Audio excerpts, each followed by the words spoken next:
Sandra Louisa and the Let's Paint Club, and today I'm going to show you briefly how to take some of your watercolour paint out. So there's not an awful lot that you can do if you make a mistake with watercolours, because mainly once it's on, that's it. But you can actually take or remove some of the paint, which can really help to rectify problems. And there's also some techniques and effects which require you to take paint out too. So this is a handy hint and I hope you enjoy it. I'll show you it now. Okay, so I've got some paint which is dry up here and some which is almost dry.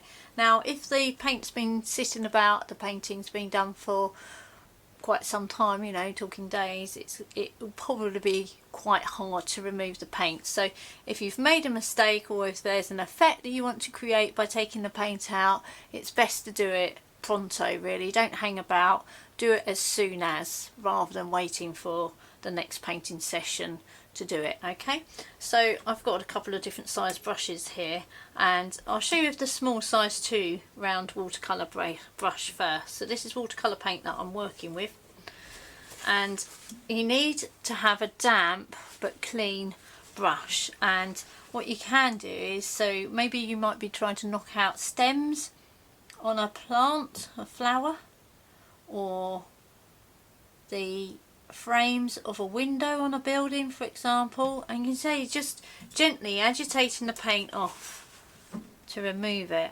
and then you're blotting it out with the kitchen paper, so you can see how it's removed the paint there, hopefully, onto the kitchen paper. What you don't want to do, because essentially you're drawing with the paintbrush, is you don't want to be doing this. Now if you're doing that, you'll lose control of just how much paint you're removing, also knocking your drawing board, and you'll risk damaging the bristles, because you're pushing the bristles out by pushing it down the paper, so that's not a good way to treat your brush at all. So if I take that off, you'll see that is just a wide blob really. It doesn't really do much to describe what you're trying to show. So you're using a damp but clean brush, and just gently with the tip of the brush agitating the paint off. You can see you'll have to clean it every so often, because you're picking up paint onto the brush each time, and if you don't clean your brush in between, you're just putting the paint back down. So keep cleaning that brush, and then place the kitchen towel over the top and dab it, press it. You can press it really hard, providing all of the paint's fairly dry. Press it hard, don't rub it again, because you might end up damaging the paper or the painting, and remove.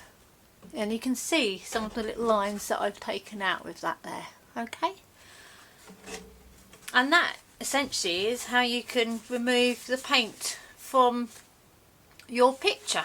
And so you could do that for things like window panes, you know, the frames rather around windows. You could do it with grasses. You can do it for stems on plants and flowers. Do a bit more there just to show you.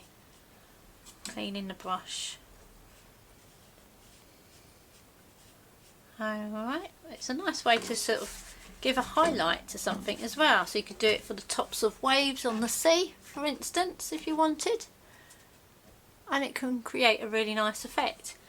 If you've made a mistake and you need to take some of the paint out, you could certainly try to do that.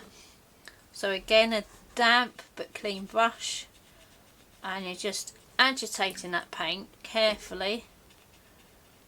You don't want to flood it with water, because you'll lose control of what's going on, and you'll make all of the surrounding paper or painting blotchy and nasty. And then just dab it and remove. Okay, I'll do that again so that you can see. So you can see.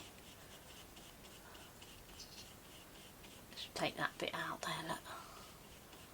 It's a nice one to do with clouds as well. You can alter the shapes of clouds when you paint them too, and maybe we'll do that for another little episode.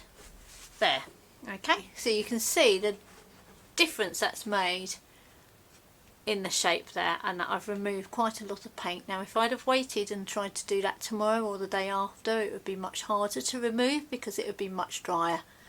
Also be aware of the paper. There are some watercolour papers that tend to soak the paint up a bit like blotting paper and don't allow you to remove the paint very easily, if at all.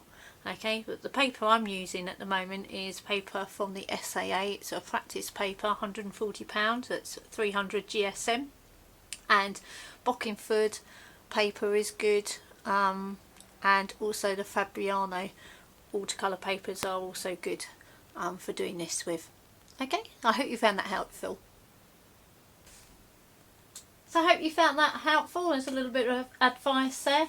Do give it a whirl, and why not let me know how you get on actually. Comment on it, and it would be nice to know how you found it or any ideas in addition to that as well.